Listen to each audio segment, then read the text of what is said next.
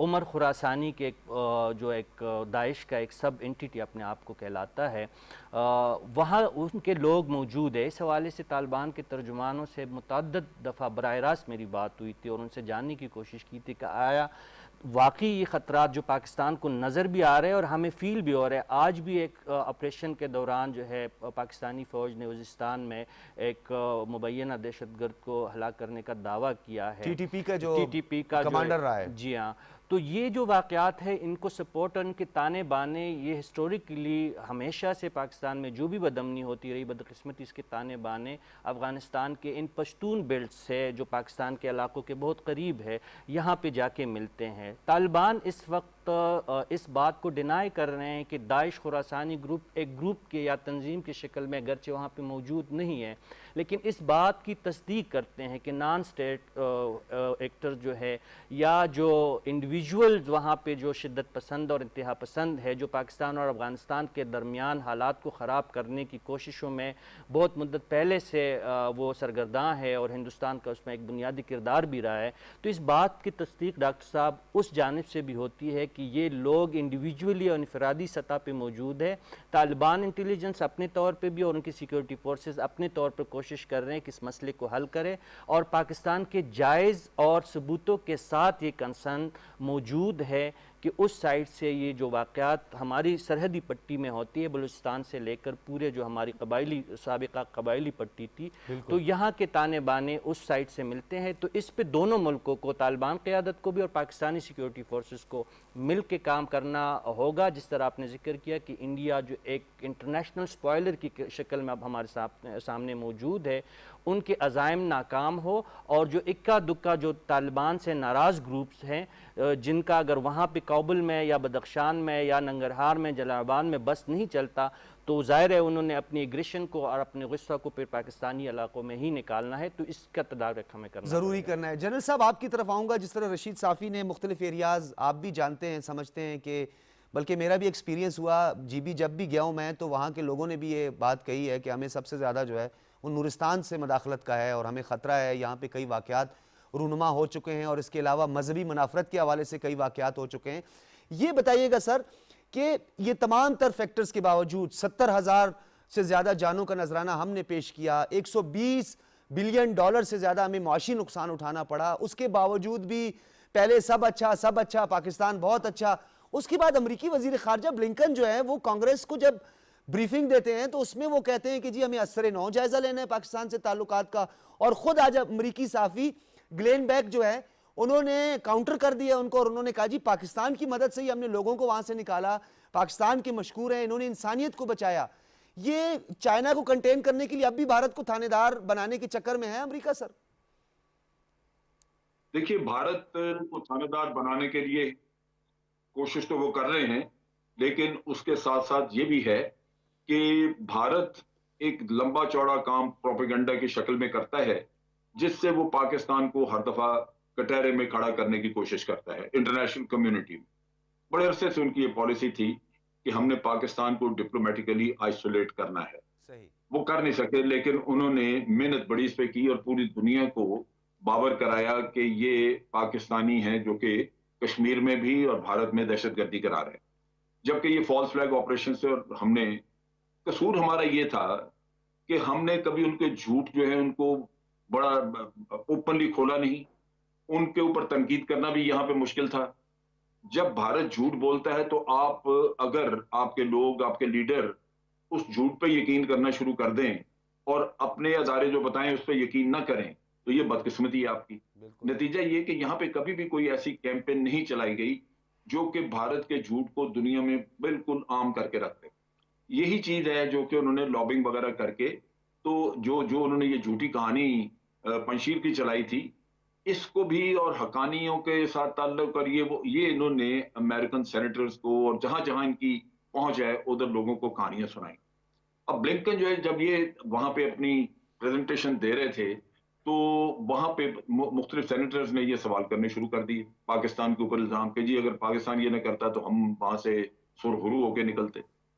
تو یہ ان کے ذہن ہے آلودہ پروپیگنڈا کی وجہ سے. اب وہ اگر آپ دیکھیے کہ پاکستان کوئی ایسا کام کر رہا ہوتا تو دنیا میں امریکہ اور نیٹو ویٹو جو ملک ہیں ان سے زیادہ تو کسی کے پاس انٹیلیجنس اپریٹرس نہیں ہے. یہ تو مطلب ان کے جتنی ٹیکنالوجی اور جتنی ایڈوانسمنٹ ہوئی ہے وہ تو یہاں سے ہوئی اور دنیا ان سے لیتی ہے.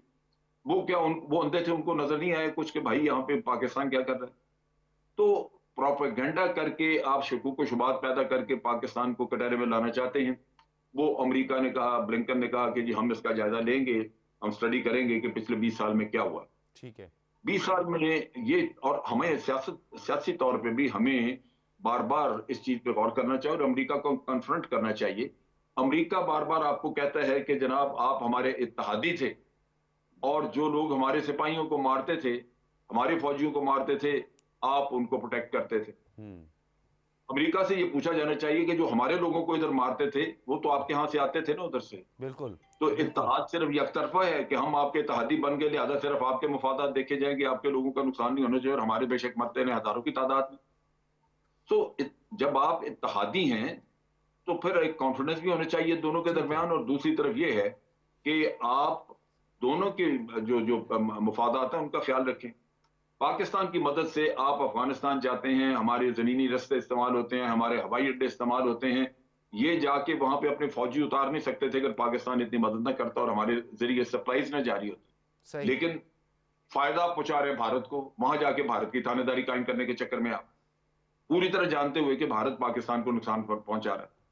تو یہ ہمیں امریکہ کو بھی جب بات ہو تو کم از کم ان کو آئینہ دکھانا. بے شک آپ اچھی طرح بات کریں جیسے بھی کریں ڈپلومیسی جو ہے وہ کچھ نہ کچھ اس کے الفاظ مل جاتے ہیں ایسے جو دوسرے کو بہت ناگوار نہ گزرے لیکن حقیقت تو بتانی چاہیے. حقیقت بتانی چاہیے. بالکل جنرل صاحب آپ نے بڑا اہم نقطہ اٹھایا اور ڈپلومیسی کی طرف آپ نے اشارہ کیا ہے. شیرزئی صاحب یہ بتائیے گا کہ اوکس بن گیا آسٹریلیا یو کے یو ایس نئے الائنسز بننے جا رہے ہیں اور فارمیشن آف نیو الائنسز نظر آ رہی ہیں. اب جو ریجنل کنٹریز ہیں ہمارے ہمسایہ ممالک یا افغانستان کے ہمسایہ ممالک اب وہ بھی نئے الائنسز کی طرف بڑھ رہے ہیں. تو ایسے ایز اے کاؤنٹر اسٹریٹجی استعمال کیا جا سکتا ہے کیونکہ بلاکس کی صورت میں بھی ہم نے ماضی میں دیکھا جو کچھ ہوتا رہا. سیکنڈ ورلڈ وار میں بہت ساری چیزیں ایسی تھی جس سے ہم نے سبق سیکھنا بھی ہے بہت ساری غلطیوں سے بھی ہم نے سیکھنا ہے. تو آپ کیا سمجھتے ہیں اب جو فارمیشن آف نیو الائنسز ہے اس سے کیا فرق پڑنے جا رہا ہے؟ G7 نے کیا کیا آپ کے سامنے چائنا کے خلاف ایک دیوار کھڑی کرنے کی کوشش کی ہوا اس سے کچھ نہیں. انہوں نے کہا جی سی پیک کا ایک متبادل سلک روٹ بنایا جائے اور زیادہ تر جو ترقی یافتہ ممالک اور وہ ممالک جو جمہوریت پہ یقین رکھتے ہیں ان کی مدد کی جائے. یہ کیا ہو رہا ہے؟ اس ڈیولپمنٹ کو آپ کیسے دیکھتے ہیں؟ اصل میں جیسے جنرل صاحب نے بھی کہا کہ سارے معاملات کے پیچھے تو امریکہ صاحب جو ہے وہ سارے معاملات کو وہی خراب کر رہا ہے. ہندوستان کی جتنی بھی مدد کر رہا ہے ہر ایک فورم پہ وہ بھی امریکہ کر رہا ہے اور اس کا بنیادی مقصد یہ ہے کہ وہ سمجھتے ہیں کہ شاید ہم ہندوستان کی اسی طرح مدد کر کے تو ہم اس کو چائنا کو کنٹین کرنے میں کامیاب ہو جائیں گے. لیکن معاملات جو جا رہے ہیں وہ ہمیشہ ان کے ایکسپیکٹیشنز اور ان کے انٹیلیجنس کے جو ذرائع ہیں ان کے خلاف جا رہے ہیں. ابھی جیسے آپ نے کہا کہ یقیناً ایز اے کاؤنٹر موو تو اب نئی الائنس تو یہ بھی بنی گئی. اگر ایک طرف یورپین الائنس ہیڈڈ بائی امریکہ الائنس بن رہا ہے تو دوسرے طرف چائنا رشیا اور وہ کر رہے ہیں کوشش کر رہے ہیں ابھی تک اس کو کوئی عملی جامہ نہیں پہنایا گیا. جی لیکن یقیناً ہوگا